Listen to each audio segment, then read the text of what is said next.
من الشیطان الرجیم بسم اللہ الرحمن الرحیم الحمدللہ رب العالمین والحمدللہ الذی جعلنا من المتمسکین بولایت علی ابن ابی طالب ولعنت اللہ علی اعدائہم اجمعین۔ تمام مومنین کی خدمت میں عید سعید فطر کی مبارکباد پیش کرتا ہوں۔ مسرت کا موقع ہے، خوشی کا موقع ہے تمام عالم اسلام کے لیے، تمام مسلمانوں کے لیے، تمام اہل ولا کے لیے۔ انشاءاللہ اللہ اس خوشی کو تمام مومنین کے لیے مبارک قرار دے، اور یقیناً یہ دن معصومین کی تعلیمات کی روشنی میں، اہل بیت کی روایات کی روشنی میں اہم دن ہے، قابل غور دن ہے۔ ماہ مبارک رمضان جو ایک مہینہ عبادت، اطاعت اور اللہ کی مہمانی کا مہینہ ہے، اس سے انسان بہرامند ہوا ہے، اور اس کی بہرامندی کا ایک نتیجہ گویا انعام کی شکل میں عید ہے۔ یعنی اللہ نے جن لوگوں کی عبادتوں اطاعتوں کو قبول فرمایا ہے امیر المومنین کی روایت کے مطابق، ان کے لیے یہ دن خوشی کا دن قرار دیا ہے، اہم موقع ہے۔ لہذا ہم ایسے موقع پر یہ بھی دعا کریں کہ دنیا میں جو دوسرے افراد ہیں جو اس وقت ظلم و ستم کا شکار ہیں، ان سب کو اللہ ظلم و ستم سے نجات عطا فرمائے، اور ساتھ ہی ساتھ عید کا ایک مفہوم یہ بھی ہونا چاہیے کہ ہم جس طریقے سے خود خوش ہو رہے ہیں ویسی دوسروں کی خوشی کے اسباب فراہم کریں۔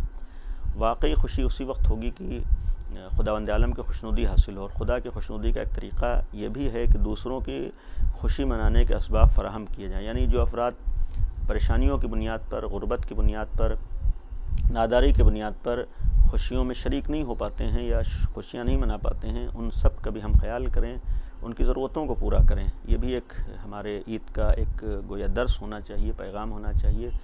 اسلام دین محبت ہے، اسلام دین اجتماعی ہے، یعنی دوسروں کا خیال کرنے کا حکم دیتا ہے۔ اسلام دوسروں کی فکر کرنے کا حکم دیتا ہے۔ اسلام کا مطلب یہ ہے کہ امن اور چین اور دوسروں کے لیے سکون اور آرام فراہم کیا جائے، یعنی خود بھی سکون سے رہے اور سکون اور چین اور آرام کا ماحول فراہم کرے۔ اس وقت ہو سکتا ہے کہ جب دوسروں کا خیال ہو۔ انشاءاللہ ہم ایسے موقع پر، عید کا دن ہے، تمام جگہوں پر، ہر جگہ ہم امن اور چین اور سکون کے ماحول فراہم کریں اور اس کے لیے کوششیں کریں، اور پیغام محبت دیں۔ عید پیغام محبت ہے، دوسروں کو پیغام دینا۔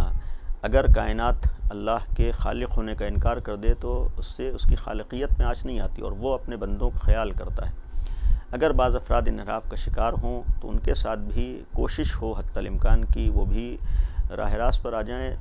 جو لوگ نفرتوں اور کینے اور دشمنی کا ماحول گرم کرنا چاہتے ہیں، ان لوگوں کے ساتھ پہلے کوشش ہو کہ صحیح بات ان تک پہنچ سکے اور صحیح پیغام پہنچ سکے، اس لیے کہ اللہ کا دین جو حضرت محمد مصطفیٰ صلی اللہ علیہ وآلہ وسلم کا لایا ہوا دین ہے، اور ان کے جانشین برحق امیر المومنین حضرت علی ابن ابی طالب علیہ السلام کا بچایا ہوا دین ہے۔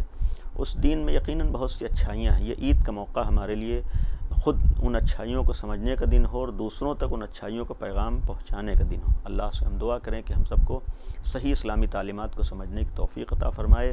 ہماری خوشیاں ایسی ہوں کہ جس کی وجہ سے ہم اپنے دین کا ایک نمائندہ بن سکیں اور دین کے پیغام کو دنیا تک پہنچا سکیں، اور ایک ایسی عید ہو کہ دنیا میں مکمل طور پر خوشیاں ہوں۔ جو اسلام کا جو مقصد ہی ہے کہ دنیا میں خوشیاں ہوں، یعنی دنیا سے ظلم ختم ہو، دنیا سے بربریت کا خاتمہ ہو، دنیا سے ناانصافی کا خاتمہ ہو، دنیا سے ہر طریقے کی ناامنی کا خاتمہ ہو۔ انشاءاللہ اس دن کے ہم انتظار میں بھی ہیں کہ جو واقعی خوشی کا دن ہوگا جب آخری جانشین برحق پردہ غیب سے ظاہر ہوگا۔ انشاءاللہ اللہ سے یہ بھی دعا کریں کہ خداوند عالم اس امام کے ظہور میں تعجیل فرمائے انشاءاللہ۔ وآخر دعوانا ان الحمدللہ رب العالمین۔